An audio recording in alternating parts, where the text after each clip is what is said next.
Now, of course, very few people use console interfaces for regular tasks nowadays.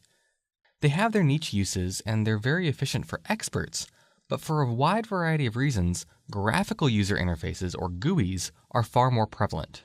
So here I'm showing two graphical user interfaces that you might be familiar with, Microsoft Word and Microsoft PowerPoint.